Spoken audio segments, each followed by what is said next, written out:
Avengers Infinity War is out, and thanks to the big pre-premiere that aired tonight on Croatia, in fact just a couple hours ago, I have seen the film. So, while all you mere mortals are going to have to wait until tomorrow, or the day after tomorrow, or perhaps even the weekend to watch it, I've already seen it, bitch.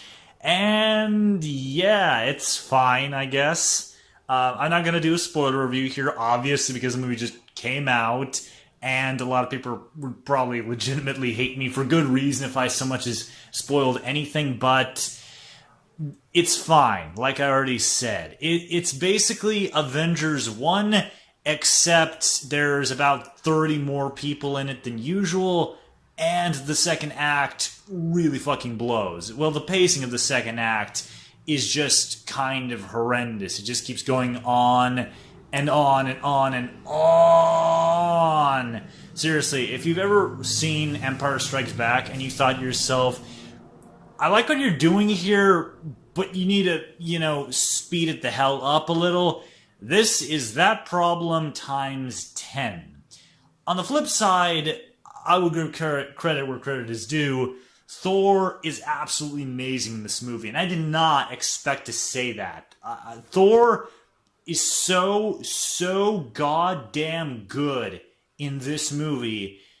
It really makes me wonder why the ever-loving fuck we won't be able to ever see the Russo brothers direct a Thor movie, because they really not only make Thor Ragnarok a worthwhile addition to the Marvel Cinematic Universe, but they do some legitimately really amazing stuff with his character here. They really managed to contextualize kind of the Hercules-esque take on him that was present in Thor Ragnarok, and they actually managed to make that movie look considerably better for giving us that Thor and having him go through the stuff he does in this film.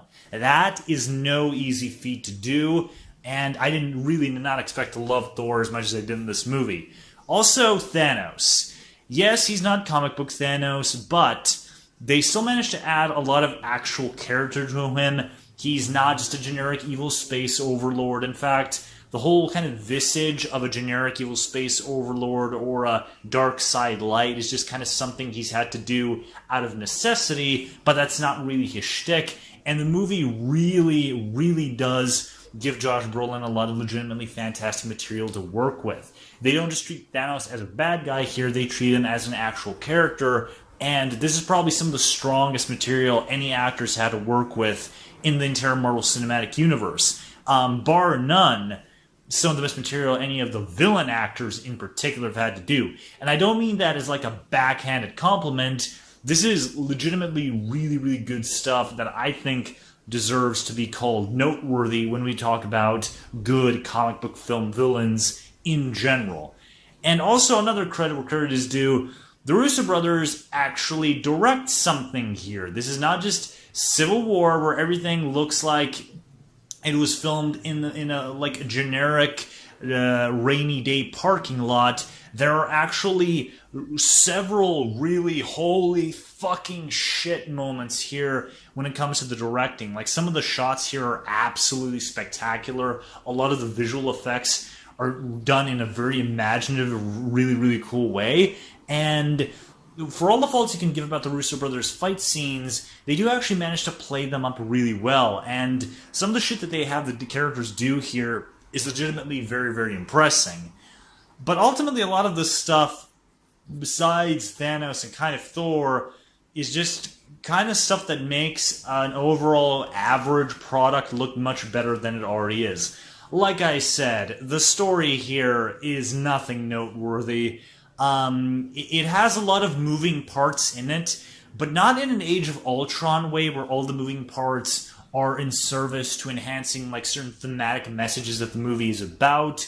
It's not having a lot of things being juggled simultaneously because they have something to say about the world through this material. It has a lot of moving parts because there's like 40 or 50 characters in this monstrosity, and oh my god, I know Kevin Feige said he's never going to make a movie as big as this ever again, and I'm really grateful to that because just, no, don't do this anymore. This thing is breaking at the seams. There's already like 15 characters more than there realistically should be in this film, despite, the scope of the story and the threat of Thanos. It legitimately does feel really bloated, and like I said, there are a lot of moving parts, but there's a lot of moving parts because there's a lot of people in this movie, not because there's a lot of stuff that has to be said through the material to enhance like the storyline itself. And so the middle act really does drag ass,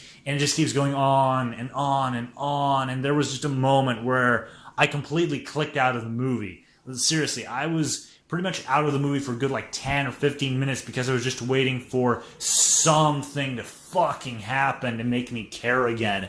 And then when Thor showed up again, I was like, yes, I am in this bitch again.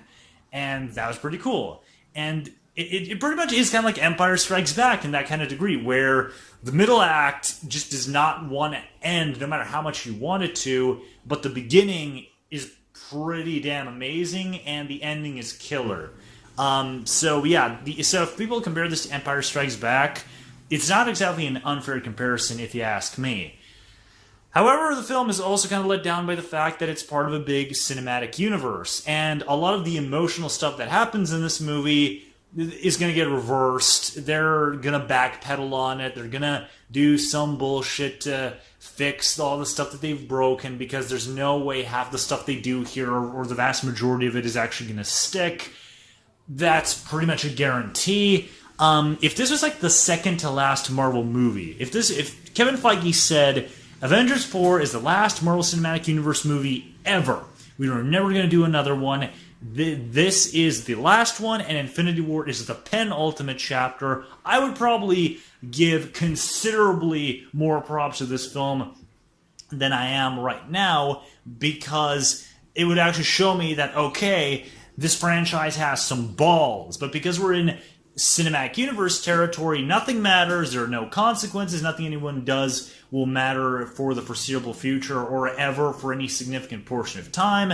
So a lot of the emotional stuff this movie expects for you to take from it is shocking and gut-punching in the moment, but the second you remember yourself, this is fucking Marvel, the studio that fake killed people for every single movie consistently from Avengers 1 all the way to Guardians of the Galaxy 1, or rather an entire phase of films, and has about 20 more movies coming after this one, you just know that nothing matters. And we have kind of officially reached comic book levels of redundancy when it comes to consequences, where stuff is shocking when it happens, but then it ultimately doesn't matter because we're comic book movies and we're copying all of the bad shit from the comic books and transferring it over to the adaptations now. So yeah, Infinity War is like a 5 or 6 out of 10. Average, slightly above average, with a couple of really good characters in it, some really good spectacle shit that'll probably elevate it for another grade or two for, depending on who you ask.